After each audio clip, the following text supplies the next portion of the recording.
नमस्कार, आप देख रहे हैं smart business plus Deepak Kumar के साथ और समय हो चुका है खेती किसानी की महत्वपूर्ण खबरों का।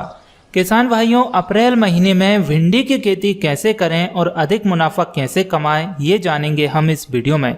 कृपया वीडियो को लास्ट तक देखते रहें। आपके जो भी सुझाव हैं, जो भी डाउट्स हैं, किस तरह की जानकारी आप हमसे प्राप्त करना चाहते हैं, हमें कमेंट जरूर करें वीडियो देखने के बाद। और वीडियो पसंद आए तो लाइक और शेयर जरूर करें। दोस्तों, भिंडी जिसे हम ओकरा और इंग्लिश में लेडीज फिंगर के नाम से जानते हैं, आज इसी की खेती करने के बारे में सीखेंगे। सब्जियों में भिंडी गुणों से भरपूर एक ऐसी फसल है जिसकी खेती किसानों के लिए भी उतनी ही फायदेमंद खेती है जितनी कि इसे खाने के लिए फायदे में यूज किया जाता है। सबसे पहले हम जलवायु की बात करते हैं। तो अगर आप भिंडी की खेती के बारे में सोच रहे हैं करने की, तो आपको भिंडी की जलवायु की जानकारी होना जरूरी है, क्योंकि इसकी उन्नत खेती के लिए इसकी जानकारी होना जरूरी है और सही मौसम की जानकारी न होने के कारण आपको नुकसान उठाना पड़ सकता है। अगर हम मौसम की बात करें तो भिंडी की खेती करने के लिए गर्मी का मौसम उत्तम रहता है और गर्मी के मौसम में भिंडी की खेती करके आप अच्छी उत्पादन या अच्छी उपज भी ले सकते हैं। और इसके लिए उत्तम टेम्परेचर या तापमान की बात करें तो 20 डिग्री से लेकर 40 डिग्री सेंटीग्रेड तक होता है। अगर तापमान इससे ज़्यादा होगा तो फूल गिर जाते हैं। यदि इसके बीच में होता है तो आराम से आपकी भिंडी की फसल हो जाएगी। बात करें उन्नतशील किस्में कौन कौन सी है, तो भिंडी की फसल की अच्छी आवक के बहुत ही ज़रूरी है कि हम ऐसी किस्मों का चयन करें जो कि उन्नत हो, जैसे कि आज़ाद भिंडी 1 जिसे आज़ाद गंगा कहते हैं, आज़ाद भिंडी 2, आज़ाद भिंडी 3, आज़ाद कृष्णा, आज़ाद भिंडी 4। इसके अलावा परभनी क्रांति, वर्षा उपहार, पूसा A4, अर्का नमिका एवं शिवम, अर्का अभय, ऊषा, ग्रेक्सी आदि उन्नतशील ऐसी प्रजातियां हैं जिनमें बीमारी कम लगती है और नाम मात्र में लगती है, जिन्हें लगाकर आप अपनी अच्छी फसल कर सकते हैं। इसके अलावा भी मार्केट में कई सारी ऐसी किस्में हैं जो कि बहुत अच्छा प्रोडक्शन दे देती है, तो आप मार्केट में उनका भी चुनाव कर सकते हैं। मार्केट में कृषि विभाग से भी आप संपर्क कर सकते हैं, वहां से भी जानकारी प्राप्त कर सकते हैं। बात करें अब भूमि कैसी होना चाहिए और उसकी तैयारी कैसे करेंगे, तो भिंडी की खेती के लिए अगर भूमि की बात करें तो इसे किसी भी तरह की भूमि में उगाया जा सकता है, लेकिन हल्की दोमट मिट्टी जिसमें जल निकासी अच्छी हो वह बढ़िया मानी जाती है।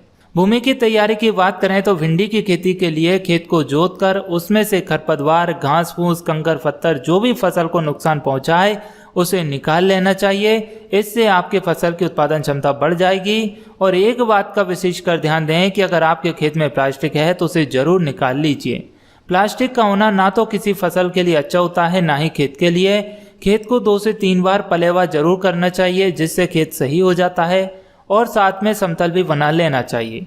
अगर खेत समतल नहीं बना सकते हो तो खेत में क्यारियां जरूर बना लें, जिससे कि सिंचाई करने में आपको कोई दिक्कत ना हो और सिंचाई आसानी से हो जाए। बात करें बीज की मात्रा और बुआई का सही समय क्या है, तो सिंचित अवस्था में 2.5 से 3 किलोग्राम तथा असिंचित अवस्था में 5 से 7 किलोग्राम बीज प्रति हेक्टेयर की दर से लगता है। संकर किस्मों के लिए 5 किलोग्राम बीज प्रति हेक्टेयर बीज दर पर्याप्त होता है। इसकी बुवाई जुलाई व दूसरा पखवाड़ा सर्वोत्तम होता है। इसकी बुवाई लाइनों में की जाती है। साथ ही आप अप्रैल महीने में भी लगा सकते हैं। लाइन से लाइन की दूरी 45 सेंटीमीटर रख सकते हैं और पौधे से पौधे की दूरी 30 सेंटीमीटर रख सकते हैं, जिससे कि हमारी उत्तम पैदावार मिलेगी हमें और कोई दिक्कत नहीं आएगी। बात करें भिंडी की खेती में सिंचाई कब करें, तो सिंचाई मार्च में 10 से 12 दिन में, अप्रैल में 7 से 8 दिन में और मई और जून महीने में 4 से 5 दिन के अंतराल पर सिंचाई करना है। इसके बाद आपकी बरसात चालू हो जाती है। बात करें खाद और उर्वरक की, जो कि कब और कितना देना चाहिए, तो जब हम खेत तैयार करते हैं तो उस समय 200 से 250 क्विंटल प्रति हेक्टेयर के हिसाब से कंपोस्ट या गोबर की सड़ी हुई पची हुई खाद आखिरी जुताई में मिला देना चाहिए। खेत बुआई करते समय नाइट्रोजन इससे पूरे नहीं होती है, तो नाइट्रोजन तत्व के रूप में 80 किलोग्राम नाइट्रोजन, 60 किलोग्राम फास्फोरस तथा 40 किलोग्राम पोटास की आवश्यकता पड़ती है। और आखिरी जुताई में बुआई से पहले आधी नाइट्रोजन की मात्रा खेत में जुताई करते समय दे देना चाहिए और फास्फोरस तथा पोटास की पूरी मात्रा आखिरी जुताई में प्रयोग करते हैं। बात करें निराई व गुड़ाई कैसे करें, तो नियमित निराई गुड़ाई खेत को खरपतवार मुक्त रखती है।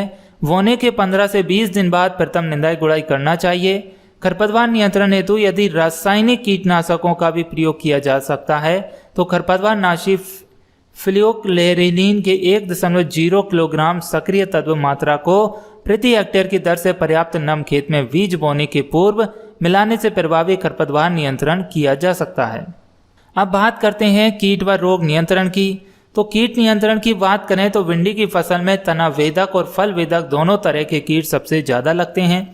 इसके बचाव के लिए हम कार्बोसल्फान 25 EC 1.5 लीटर 800 से 1000 लीटर पानी में घोलकर प्रति हेक्टेयर के हिसाब से 10 से 15 दिन के अंतराल पर छिड़काव करते रहना चाहिए। अब बात करें रोग नियंत्रण की तो वो कैसे कर सकते हैं। तो इसमें सबसे अधिक जो रोग लगता है वो है येलो वेन मोजेक, जिसे पीला रोग कहते हैं। यह रोग वायरस के द्वारा या विषाणु के द्वारा फैलता है, जिससे कि फल, पत्तियां और पेड़ पीला पड़ जाता है और इसके नियंत्रण हेतु रोग रहित प्रजातियों का प्रयोग करना चाहिए। यह मेलाथियान 50 EC यह 1 लीटर को 800 से 1000 लीटर पानी में घोलकर प्रति हेक्टेयर के हिसाब से हर 10 से 15 दिन के अंतराल पर छिड़काव करते रहना चाहिए, जिससे यह पीला रोग उत्पन्न ही नहीं होता है। अब बात करें भिंडी के फलों की तोड़ाई कब करें। तो अंत में भिंडी के पौधों से फलों को तोड़ने का काम किया जाता है। बीज बोने के लगभग 2 महीने के बाद ये काम किया जाता है। जब फल तोड़ने योग्य हो जाएं तो बिना पौधे को हानि पहुंचाए फलों को तोड़ लेना चाहिए और फलों की तोड़ने का कार्य 4 से 6 दिन के अंतराल पर करना चाहिए। बात करें कि पैदावार कितनी मिलेगी आपको भिंडी की फसल से, तो स्वस्थ फसल पर आपको 125 से 150 क्विंटल खाने योग्य फलियां मिल जाती है।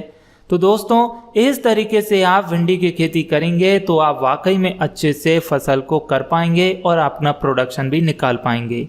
यदि आप समय पर भिंडी की बुआई कर दोगे तो उधर मार्केट में भी आपकी पहले फसल आ जाएगी, और यदि मार्केट में पहले फसल आ जाती है तो आपको भाव भी अच्छा मिल जाएगा। आज की डेट में भी यदि हम बात करें मंडी में भिंडी की कीमत की तो 35 से 40 रुपये पर केजी सेल हो रही है, और यदि आप अभी लगा दोगे तो आपकी जून महीने तक भिंडी चल जाएगी। अप्रैल और मई महीने में, मई की एंडिंग तक आपकी भिंडी स्टार्ट हो जाएगी, जो कि काफ़ी अच्छी इनकम दे देगी।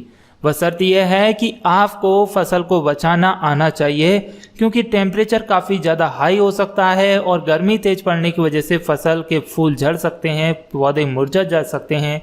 तो सभी बातों को ध्यान में रखते हुए आपको सिंचाई, निंदाई, गुड़ाई, खाद, बीज, दवाओं का ध्यान रखते हुए फसल को बचाना है और अपनी इनकम को करना है। तो इस तरीके से यदि आप भिंडी की खेती करोगे तो फायदे में रहोगे।